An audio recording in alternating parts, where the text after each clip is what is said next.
बिस्मिल्लाहिर्रहमानिर्रहीम, अस्सलाम वालेकुम। मैं असदुल्ला खान हूँ। इस वक्त पाकिस्तान तहरीक इंसाफ का एहतजाज ज़ोरों शोर से जारी है। मुल्क के मुख्तलिफ हिस्सों में, बिलखुसूस खैबर पख्तूनख्वा में, खैबर पख्तूनख्वा के कई शहरों में यह एहतजाज हो रहा है। आज जुमे के बाद एहतजाज की कॉल दी गई थी पाकिस्तान तहरीक इंसाफ की तरफ से, इनफैक्ट इमरान खान साहब की तरफ से, और कहा गया था कि तहरीक लब्बैक के कारकुनों को, इमरान खान साहब का यह मौक़िफ़ था कि तहरीक लब्बैक के कारकुनों को चूँकि रियासत की तरफ से गोलियाँ मारकर शहीद किया गया है, 69 कारकुनों पर गोलियाँ चलाई गई हैं, और ये ऐसा ही वाक़या 26 नवंबर को भी पेश आया था और ऐसा ही वाक़या 9 मई को भी पेश आया था। तो 9 मई से लेकर अब तक जितने शुहदाए हैं उनसे इज़हार यकजहती के लिए तहरीक लब्बैक के कारकुनों पर होने वाली मुज़ाहमत, जो रियासती जबर है, और इसके ख़िलाफ़ जो अभी तक जुडिशल कमीशन नहीं बना, इन मुतालबात को लेकर एहतजाज किया जाएगा। अगरचे तहरीक लब्बैक के हवाले से आज बड़ा फैसला हुआ है, उस पर तो मैं बात करता हूँ, लेकिन इमरान खान साहब का ये जो दावा था कि 500-600 अफराद नहीं, बल्कि सॉरी, इमरान खान साहब का यह दावा नहीं था। इमरान खान साहब ने कहा था कि तहरीक लब्बैक ने दावा किया है कि उनके 500-600 से ज़्यादा लोग मारे गए हैं और कई अफराद ज़ख्मी हुए हैं। तो इमरान खान साहब ने तहरीक लब्बैक को कोट करते हुए ये कहा था, उन पर भी पीका का मुकदमा बनाने का फैसला किया गया कि इमरान खान पर पीका एक्ट लगाया जाएगा, क्योंकि इतने लोग तो मरे नहीं हैं जितने इमरान खान दावा कर रहे हैं। हालांकि ये दावा इमरान खान का अपना नहीं था। इमरान खान ने कहा था कि तहरीक लब्बैक के लोगों को जो है वो मारा गया है। लेकिन अब वो बंदे 600 हैं या 400 हैं या 20 हैं या 10 हैं या 4 हैं, जितने भी हैं, अगर कुछ लोगों की, 69 लोगों की जान गई है, तो उस पर तहरीक इंसाफ ये समझती है कि जुडिशल कमीशन बनना चाहिए, ताकि पता चले कि वो 20 थे, 200 थे या 600 थे। तो इस पर उनका यह मुतालबा है और उसी सिलसिले में यह एहतजाज हो रहा है। लेकिन दूसरी तरफ तहरीक लब्बैक पर आज पंजाब काबीना ने पाबंदी लगाने का फैसला किया कि इसे कलअदम जमात करार दिया जाए। अगरचे जमातों को कलअदम करार देने से जमातें ख़त्म नहीं होती। हमने देखा है कि माजी में कई मरतबा जमातों को कलअदम करार दिया गया, वो अपने नाम बदल के काम करने लगी। जैसे लश्कर तैयबा ने नाम बदला, जमातुल दावा हुआ, फिर और उन जमातों के नाम हो गए। लेकिन बहरहाल ये कि वो उस वक्त पॉलिटिकल पार्टी नहीं थी, ये पॉलिटिकल पार्टी भी है। अब पॉलिटिकल पार्टी पर पाबंदी लगाना, जो कि जाहिर है जब वो कलअदम हो जाएगी तो उसकी रजिस्ट्रेशन इलेक्शन कमीशन से भी ख़त्म हो जाएगी, फिर उनको एक नई पार्टी रजिस्टर करवा के इलेक्शन लड़ना पड़ेगा। लेकिन ये सब उस वक्त होगा जब रियासत चाहेगी। यानी रियासत ने अगर ये फैसला कर लिया है कि इनको डिसमेंटल करना है, इनका सियासी ढांचा ख़त्म करना है और इनको इलेक्शन लड़ने की आइंदा इजाज़त नहीं देनी, और ये वाकई एक दहशतगर्द तंजीम है या एक शिद्दत पसंद तंजीम है, दहशतगर्द तो चले छोड़ें, शिद्दत पसंद तंजीम है, जिन पर कई बेगुनाहों का खून है और इन्होंने इस्लाम के अपने उसूल और ज़ाब्ते वज़ा कर रखे हैं। तो अगर तो रियासत ने यह फैसला कर लिया है पाबंदी लगाने का, और अमली तौर पर फैसला किया है, दिखावे के लिए नहीं, तो फिर तो ये पाबंदी कारगर होगी और फिर तो ये पाबंदी लग जाएगी। लेकिन आज मौलाना फजल रहमान साहब की जमात ने इस पाबंदी के खिलाफ बयान दिया है और कहा है कि हम सियासी जमातों पर पाबंदी लगाने की मुखालफत करते हैं, दीनी जमातों पर, दीनी और सियासी जमातों पर पाबंदी लगाने की मुखालफत करते हैं। अब जाहिर है मौलाना फजल रहमान साहब जो हैं वो क्या इसके अलावा कहें या उनकी जमात क्या कहे, ये तो नहीं हो सकता है कि वो कहें कि हाँ एक और दीनी सियासी जमात है उस पर पाबंदी लगा दें, ये बहुत अच्छी बात है। लेकिन मौलाना फजल रहमान साहब से ज़रूर पूछना चाहिए कि वो एक तरफ तो पूरे इस्टेब्लिशमेंट और रियासत के तमाम बयानिया चीज़ों के खिलाफ के साथ खड़े हैं, और दूसरी तरफ रियासत की तरफ से उठाए जाने वाले एक कदम की मुखालफत भी कर रहे हैं। मौलाना फजल रहमान साहब की जो दोहरा रवैया है उस पर मैंने बहुत तफसील से कल रात गुफ्तगू की थी। पूरा वीलॉग ही तकरीबन मौलाना फजल रहमान साहब की सियासत पर किया था, जिसमें मैंने आपको बताया था कि मौलाना फजल रहमान साहब जो हैं उनको मायूसी का सामना जब करना पड़ा तो उन्होंने जाकर पार्लियामेंट को जाली करार दे दिया और कहा कि ये तो इस्टेब्लिशमेंट के घर की लौंडी है। ये अल्फाज उन्होंने इस्तेमाल किए कि पार्लियामेंट तो इस्टेब्लिशमेंट के घर की लौंडी है। तो फिर इस लौंडी से फ़ायदे उठाने वाले क्या हुए? लौंडी का मुज़क्कर क्या होता है? यानी वो लोग, ये गुलाम ही होता है ना, लौंडा गुलाम, तो वो फिर वो भी तो गुलाम ही हुए। मौलाना फजल रहमान साहब कल तक, अब शेर अफजल मरवत साहब ने क्या कहा है? शेर अफजल मरवत साहब ने जो कहा है वो ज़रा सुन लीजिए, जिसमें वो कहते हैं कि मौलाना फजल रहमान को यकीन दिलाया गया था कि भाई आप ही चीफ मिनिस्टर बनेंगे, बस 10-12 दिन हमारे निकलवा दें। मौलाना ने अपनी लंगोट कसी और मैदान में आ गए। उन्होंने कहा ठीक है 10-12 दिन मैं तुम्हें लेके देता हूँ, थोड़ा सा आप कर जोर लगाएं, थोड़ा सा हम लगाते हैं, हमारा चीफ मिनिस्टर बन जाएगा 18 सीटों के साथ। 18 भी नहीं, 8 ही हैं एक्चुअली, तो जीते तो 8 ही हैं, बाकी तो 10 खैरात में ली हैं पाकिस्तान तहरीक इंसाफ से। खैरात में 10 सीटें लेकर 18 हुई हैं, तो 18-19 के साथ आप चीफ मिनिस्टर बनाने चले हैं, किसके मुकाबले में? जिनके 92 हैं। जिनके 92 हैं उनके मुकाबले में आप 8 सीटों के साथ अपना चीफ मिनिस्टर बनाने चलें। तो शेर अफजल मरवत ने जो इंकशाफ किया, उन्होंने कहा कि मौलाना फजल रहमान को यकीन दिलाया गया था कि आपका चीफ मिनिस्टर बन जाएगा और बस 10-12 दिन का हेर फेर है, इतना टाइम लेकर देना है। तो मौलाना जो अदालत में गए थे वो 10-12 दिन का टाइम गेन करने के लिए और कहानी करने के लिए गए थे। उनको लगता था जैसे अदालतों में लटक रहे हैं, ये भी मामला लटक जाएगा। मतलब इमरान खान की अगर समाअत नहीं होनी तो 6-8 महीने नहीं होनी, तो ये भी नहीं होगी। तो मौलाना फजल रहमान को लगा कि जब तक हम अपनी कैलकुलेशन पूरी नहीं कर लेते तब तक अदालत से सपोर्ट मिलेगी, लेकिन ऐसा नहीं हुआ। शेर अफजल मरवत ने क्या कहा, पहले ही सुनिए। देखिए मौलाना साहब जो आज गुस्सा है, गुस्सा इसी चीज पे तो है कि बावर कराया गया था कि JUI का CM जो है वो लाया जाएगा। अच्छा। और इसके लिए जो है अददी तादाद भी पूरी करनी थी। गवर्नर जो है वो उन्होंने, गवर्नर साहब ने इब्तिदा में रफले डालने शुरू किए और इसके बाद इनकी तो बड़ी स्कीम स्ट्रेटेजी थी कि 12-13 दिन तक जो है इजलास नहीं होने देना था, ताकि ये 12-13 दिन उनको मिल जाए और जो अददी रिक्वायरमेंट है 20 PS की वो पूरी कर ले। अब मरवा साहब आप जानते हैं कि कोई पाकिस्तान तहरीक इंसाफ के हमायती नहीं है, उनकी पॉलिसीज़ के हामी नहीं है, उनसे इख्तलाफ रखते हैं। PTI ने उनको बाहर निकाल दिया हुआ है अपनी जमात से, तो उनकी हमदर्दियाँ तो जाहिर है PTI के ख़िलाफ़ लोगों के साथ हैं। लेकिन बहरहाल लगी लिपटी लगे रखे बगैर वो कह रहे हैं कि मौलाना फजल रहमान को यकीन दिलाया गया था कि आप हैं। किसने दिलाया था भाई? मुक्तदा ने ही दिलाया था ना, उसी इस्टेब्लिशमेंट ने जिसके घर की लौंडी कल वो पार्लियामेंट को करार दे रहे थे। उसी इस्टेब्लिशमेंट से आप फ़ायदे लेने के लिए तो खड़े हैं फ़ौरन लाइन में, लेकिन जब आपको फ़ायदा नहीं मिलता तो आपको ये बुरे लगने लगते हैं।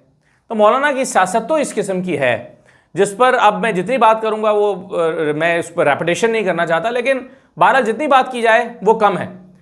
तो मौलाना फजल रहमान साहब फॉर्म 47 कबूल कर लेते हैं अपने नूर आलम खान के लिए और लोगों के लिए। तो मौलाना फजल रहमान साहब का को मखसूस नशस्तें कबूल हैं इसी पार्लियामेंट से, इसी लॉन्डी से मखसूस नशस्तें कबूल हैं, लेकिन इस लॉन्डी के ख़िलाफ़ वो जो है वो समझते हैं कि अब मैदान में आना होगा। तो ये फजल रहमान साहब की कुल सियासत है, इसलिए उस पर क्या तबसरा किया जाए। तो अब इस सियासत के साथ वो अगर तहरीक लब्बैक के हक़ में भी बात कर रहे हैं तो उसको क्या अहमियत दी जानी चाहिए या क्या दी जा सकती है। मौलाना फजल रहमान साहब अपनी पॉलिसीज़ की वजह से बहुत तेज़ी के साथ इर्रेलेवेंट हो रहे हैं पाकिस्तान की सियासत में, उनका कद काठ कम हो रहा है। हाँ, जोड़ तोड़ की सियासत में या इस्टेब्लिशमेंट के जोड़ तोड़ या इंजीनियरिंग की सियासत में तो मौलाना फजल रहमान साहब का कहीं ना कहीं कोई जुगाड़ बन सकता है, लेकिन अवाम की सियासत में मौलाना फजल रहमान अपनी कदर व मंजिलत बहुत तेज़ी के साथ खो रहे हैं। खैबर पख्तूनख्वा के लोगों की हिमायत बहुत तेज़ी के साथ खो रहे हैं, अपनी साख बहुत तेज़ी के साथ खो रहे हैं और अपना सियासी तौर पर नाकाबिल तलाफ़ी नुकसान कर रहे हैं। अब जो TLP की मैं बात कर रहा था, उलमाए, मैंने कल आपको बता दिया था कि उलमाए कराम से भी एक प्रेस कॉन्फ्रेंस होने वाली है और तमाम उलमाए कराम भी प्रेस कॉन्फ्रेंस करेंगे और कहेंगे कि देखें जी, गज़ा का मामला तो बड़ा ज़बरदस्त अहसन तरीके से अंजाम को पहुँचा और वहाँ पर तो खुशियाँ मनाई जा रही हैं, तो हम यहाँ एहतजाज क्यों कर रहे हैं? हमें तो यौम तशक्कुर मनाना चाहिए। लेकिन कोई आड़ा तिरछा सवाल आ जाए तो फिर उलमाए कराम के हाथ पांव फूल जाते हैं। मसलन एक सवाल आया कि अली शेर साहब ने किया ताहिर अशरफी साहब से, उनसे सवाल किया कि जुडिशल कमीशन तो बनना चाहिए ना, ताकि पता चले कितने लोग जहाँ बहक हुए हैं और किसकी बंदूक से हुए हैं। तो इस पर पहले तो उन्होंने गुस्सा किया ताहिर अशरफी साहब ने कि जी आप तकरीर फरमा रहे हैं, आप ये है वो है। लेकिन जब सवाल पर सहाफ़ी कायम रहा तो उन्होंने कहा कि जी मैं इसकी तफसीलात अभी आपसे शेयर नहीं करना चाहता। यानी मतलब ये कि जवाब ही नहीं है। ताहिर अशरफी साहब को भी सुनिए ज़रा। नहीं, हम नहीं हुकूमती साथी, आप गलत देखें ना। अली शेर साहब, अगर तो आपने तकरीर करनी है, तनकीद करनी है, हम ये प्रेस कॉन्फ्रेंस खत्म कर लेते हैं, बाद में कर लेते हैं। आपका कमीशन बनवाने के लिए तैयार है। मैं समझता हूं कि बहुत सारी चीजें हैं जो अभी हम आपसे शेयर नहीं कर सकते हैं। तो ये ताहिर अशरफी साहब हैं। ताहिर अशरफी साहब ने फरमाया कि जी बहुत सारी मालूमात अभी आपसे शेयर नहीं की जा सकती। क्यों नहीं शेयर की जा सकती भाई, और कौन सी मालूमात है जो शेयर नहीं की जा सकती? यानी ये आसान तरीका है, जब आपके पास एक सवाल का जवाब नहीं है तो आप कहें कि मालूमात आपसे शेयर नहीं की जा सकती। अच्छा जनाब, आखिर में जो सुहेल अफरीदी साहब हैं, उन्होंने आज चीफ मिनिस्टर के साथ प्राइम मिनिस्टर के साथ होने वाली मीटिंग को में शिरकत ना करने का फ़ैसला किया और उसमें मुज़म्मिल असलम साहब को भेजा। मुज़म्मिल असलम साहब ने उनकी नुमाइंदगी की। उन्होंने कहा कि मैं चूँकि इमरान खान साहब से मिल नहीं सका, उनसे हिदायत ले नहीं सका, मैं 5 करोड़ लोगों को रिप्रेजेंट करता हूँ, मेरे लिए ज़रूरी है कि मैं काबीना बनाऊँ, इमरान खान से हिदायत दूँ। तो चूँकि अभी मैंने हिदायत ली नहीं है तो आप मुझे मीटिंग में बुला रहे हैं, तो पहले मेरा ये वाला काम करें, मुझे इमरान खान साहब से मिलवाएं ताकि मैं उनसे हिदायत लूँ, चीज़ें समझूँ और अपनी गवर्नमेंट फॉर्म करूँ और फिर मैं इस इजलास में शिरकत करूँ। तो उन्होंने फिर मुज़म्मिल असलम साहब को भेजा शिरकत करने के लिए। दूसरा, सुहेल अफरीदी साहब ने एक ख़त लिखा है चीफ जस्टिस साहब को और उसमें उन्होंने कहा है कि मैं सूबे का मुंतखब वज़ीर आला और 4.5 करोड़ अवाम का नुमाइंदा हूँ। मेरी आइनी और अखलाकी फरीज़ा है कि अपनी जमात के pattern in chief Imran Khan से हिदायत लूँ, जो इस वक्त अडयाला जेल में कैद हैं। मैंने वफाकी वज़ारत दाखिला और होम मिनिस्ट्री पंजाब को पहले ही लिखा है, मुतअद्दिद कोशिशों के बावजूद मुलाकात नहीं कराई गई, लिहाजा सुपरिटेंडेंट अडयाला जेल समेत हुकाम को इमरान खान से मुलाकात के लिए अहकाम जारी किए जाएँ। ये ख़त का मतन है। तो ये ख़त जो है वो लिखते हैं सोहेल अफरीदी साहब चीफ जस्टिस ऑफ पाकिस्तान को। लेकिन चीफ जस्टिस ऑफ पाकिस्तान का रवैया यह है कि वो खतूत का जवाब नहीं देते। इससे पहले इमरान खान ने भी ख़त लिखा, अलीमा खान साहबा के ज़रिए वो ख़त पहुँचाया गया, लेकिन उस ख़त का भी जवाब नहीं आया। इससे पहले मंसूर अली शाह साहब ने भी खतूत लिखे, उन खतूत का भी जवाब नहीं आया। यहाँ तक कि मंसूर अली शाह साहब ने नाराज़ होकर यह भी लिखा कि अगर आप जो है वो आपको इनकार ही करना है तो ख़त तो ज़रूर लिखें, जवाब तो दें। उन्होंने कहा कि सीनियर प्यूनर जज, जो सुप्रीम कोर्ट का सीनियर तरीन जज है, उस जज की बातों का जवाब ना देना उसकी तौहीन है। आप कम से कम बातों का जवाब तो दें। इस बात का भी जवाब नहीं आया। तो याहिया अफरीदी साहब हर दूसरे चौथे दिन एक बयान दे देते हैं कि इंसाफ सबके लिए होना चाहिए, कानून सबके लिए बराबर होना चाहिए, अदालत के बारे में और इंसाफ के बारे में एक ऐसी स्टेटमेंट जो किताबों में लिखी है वो तो दे देते हैं, लेकिन अमली तौर पर कोई कदम नहीं उठाते। अब एक ख़त लिखा गया है, उसका जवाब दें, रजिस्ट्रार की तरफ से दे दिया जाए। यही कह दिया जाए कि आपको अगर पटिशन दायर करनी है तो पटिशन कर दें। और वैसे आज मुलाकात के लिए उन्होंने इस्लामाबाद हाई कोर्ट में पटिशन भी कर दिया कि इमरान खान से मुलाकात करवाई जाए, लेकिन चीफ जस्टिस को ख़त भी लिख दिया। अब आप देखें कि उनकी एफर्ट्स क्या हैं। उन्होंने पहले चीफ सेक्रेटरी को ख़त लिखा, सेक्रेटरी दाखिला को ख़त लिखा, होम मिनिस्ट्री को ख़त लिखा और मुलाकात करने की दरख्वास्त की। प्राइम मिनिस्टर से उन्होंने ज़ुबानी कहा, इस्लामाबाद हाई कोर्ट में उन्होंने दरख्वास्त दायर कर दी है, सुप्रीम कोर्ट में उन्होंने ख़त लिख दिया है। ये सारा करने के बावजूद भी उनकी मुलाकात अभी तक तो अरेंज नहीं हो सकी, जबकि उन्होंने गवर्नमेंट फॉर्म करनी है। देखिए, चीफ मिनिस्टर गवर्नमेंट नहीं होता, काबीना गवर्नमेंट होती है। मुस्तफ़ा इम्पैक्ट केस बड़ा वाज़ेह है, वो बताता है मुस्तफ़ा इम्पैक्ट केस के गवर्नमेंट की तारीफ़ ही ये है कि काबीना गवर्नमेंट है। तो जब गवर्नमेंट ही काबीना है और खैबर पख्तूनख्वा में इस वक्त कोई गवर्नमेंट नहीं है और गवर्नमेंट बनाने की राह में रुकावट जो है वो मौजूदा रजीम बना हुआ है, जो कि इमरान खान से मुलाकात नहीं होने दे रहा। तो इन बातों को हाईलाइट किया है आज सोहेल अफरीदी साहब ने अपने उस ख़त में, जो उन्होंने चीफ जस्टिस को लिखा है। लेकिन मुझे लगता है कि जैसे बाकी खतूत का जवाब नहीं आया, शायद इस ख़त का भी जवाब ना आए सोहेल अफरीदी साहब को। आखिर में जावेद लतीफ़ साहब का एक बयान मैं आपको सुनवा देता हूँ। जावेद लतीफ़ साहब से कहते हैं, समझते हैं कि इस वक्त यूथ मोबिलाइजेशन में और अपनी परफॉर्मेंस में जितना रोल मरीम नवाज़ अदा कर रही हैं, इसमें कोई शक नहीं है कि मरीम नवाज़ को अगला प्राइम मिनिस्टर होना चाहिए। तो जाहिर है नवाज शरीफ कैंप के आदमी हैं, शहबाज शरीफ कैंप के तो आदमी नहीं हैं जो अपने जावेद लतीफ़ साहब हैं। जावेद लतीफ़ साहब तो मरीम नवाज़ ही की सपोर्ट करेंगे, अगरचे पिछले दिनों में वो मरीम नवाज़ की हुकूमत पर ही इल्ज़ामात लगाते रहें कि अपॉइंटमेंट्स के हवाले से बात करते रहें। लेकिन बहरहाल मरीम नवाज़ को वो समझते हैं कि वही सूटेबल प्राइम मिनिस्टर हैं। लेकिन ये बात बहरहाल एक डिबेटेबल है कि यूथ को उन्होंने कहते हैं बड़ा मोबिलाइज़ किया, यूथ की उमंगों की तर्जुमान हैं। यूथ की उमंगों की तर्जुमान का जो टेस्ट है, फ़िल्टर है, वो क्या है, कैसे पता चलेगा?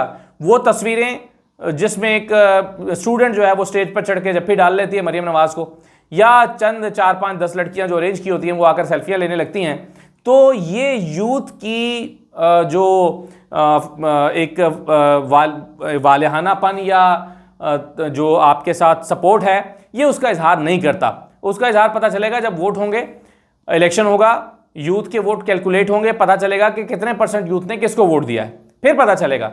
लेकिन आप ज़ुबानी कलामी कहें कि जी मरीम नवाज़ चूँकि यूथ को रिप्रेजेंट कर रही हैं और इसलिए उन्होंने बहुत अच्छा काम किया और इसलिए फिर उनको प्राइम मिनिस्टर होना चाहिए, तो ये मेरा ख्याल है कि बस एक तकल्लुफ़ की बात की है जावेद लतीफ़ साहब ने, और शायद उन्हें यही कहना चाहिए था।